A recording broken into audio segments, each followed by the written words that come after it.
We've got a music superstar in the house, 7-time Grammy-winning singer and songwriter, Alanis Morissette. Okay, the mother of 3 is busier than ever. She's been on tour, and she made time to see us today. Hey, Alanis, how are we? How it's are the we? summer of Alanis on tour, turning 50. A lot of things happening. Yes, a good juncture. Yeah, how would you describe this summer for you?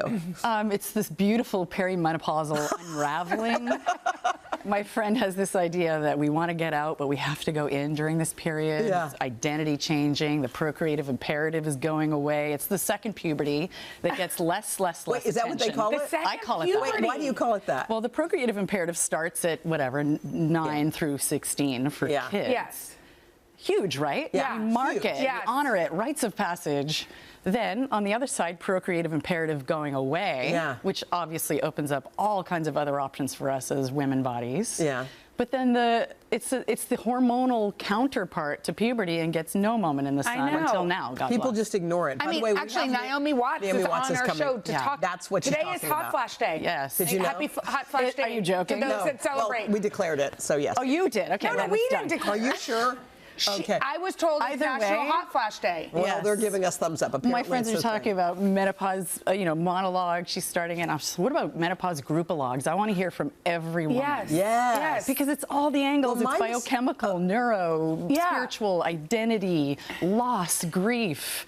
That's right. And no more people pleasing if that's our survival And strategy. is that how have you found it? Like turning 50? I read that you feel like a teenager on stage. And on stage I'm 20, off stage I'm 90. But only for 6 hours after the show. And then I'm back to whatever I am, 50. Wow. No, but I think part of 50 for me was also catching up to my chronological age. Emotionally, physically, I felt 26. Probably had some arrested development in my 20s too. So it's this catching up and this losing and gaining and reframing and redefining and well, it's funny because a number doesn't change it, but you do. So people pleasing is one that I bet you a ton of people at home we've had struggles with too. Well, it's a good survival strategy. Yes. It just doesn't work later. So was there a moment, or did it just kind of morph into that's enough of that? I've had enough of doing that. Now it's time to say what I want. Yeah, I mean, it's not something I consciously willed myself into. I think the hormonal component, and then more priority shifting toward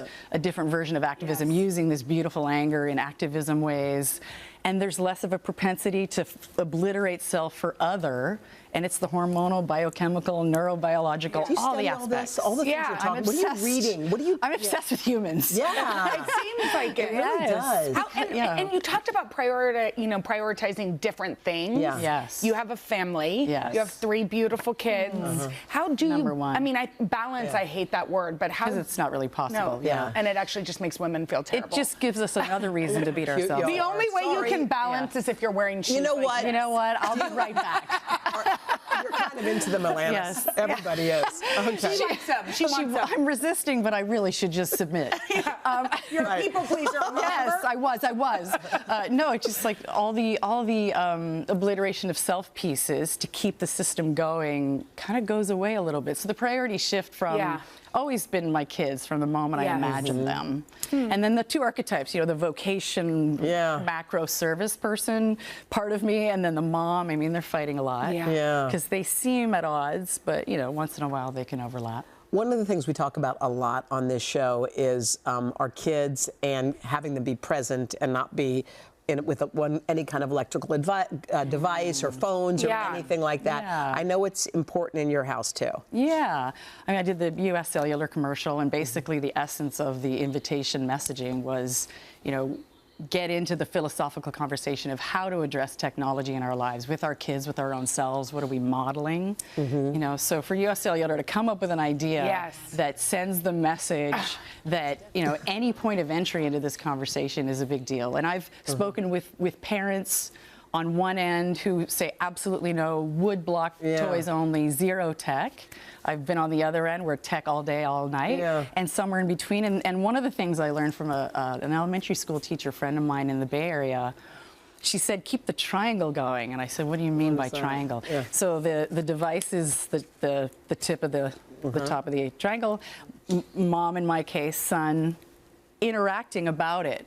oh, that's a little misogynistic, or, oh, interesting. well, that's audacious, or what do you think they meant by that? Or, and not speaking the whole time to the point where they're begging you to be quiet. Do they like that you're sitting which happens there? anyway. Yeah. Say again? Do they like that you're sitting there? Because I think my kids would be like, Mom, I want to watch this. But you're watching it with them. So it becomes this shared experience where we're connecting about what you're watching. And it could be, there's an act, you know, this person speaks in a certain way, and I'm like, I think this person's from Croatia. What's their name? It's not all judgment necessarily. It's actually no judgment. Yeah. It's more just, questions. You know? And that I'm with him, as opposed to having the device one become versus a babysitter. the other, too, right? And do you put up boundaries in your family, like around how much kids are using it? We're sort of like wait as long as possible to give our kids phones. Yes, I just trust the mom and the dad, or the moms and the dads, because they know. Yeah. And for us, the boundaries are clear in some moments and a little more amorphous in others. And I remember we were going to get on a 17-hour flight, and I spoke with our pediatrician, whom I adore. And my thought was that he would say, no tech, right? And so I'm asking these questions, and his response was, well, get the iPad. First things first, get the iPad. I was like, 18 hours, we will avail ourselves.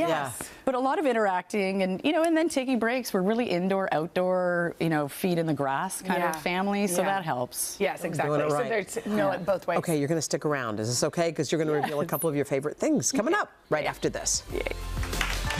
We are back with music superstar and wellness advocate. Superstore. Yes. I am Alanis Morissette, and she's going to reveal some of her favorite things in a segment we like to call Go-Tos with Alanis Morissette. Okay, here we go. First up, what book is currently on your nightstand? There's a book called Breathe How You Want to Feel. Breathe How You Want to Feel. Yes, Matteo. Oh, okay. And it's I just started it. Yeah. Pistono, sorry. Yeah. And I love the idea of manipulating breath in a way that can help achieve the state that we're attempting. Yeah, we like this. We love breath. We like this. Because it works. I mean, so give an example of how you've used it. I'm always nervous, first of all. People say, are you nervous anymore after all these years? I'm always nervous. So, yes.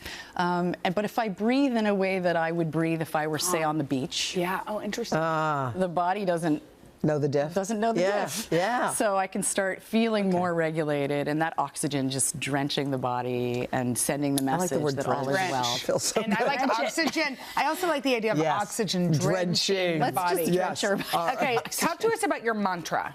My mantra, I've had a few, but one of them is just because I can doesn't mean I should.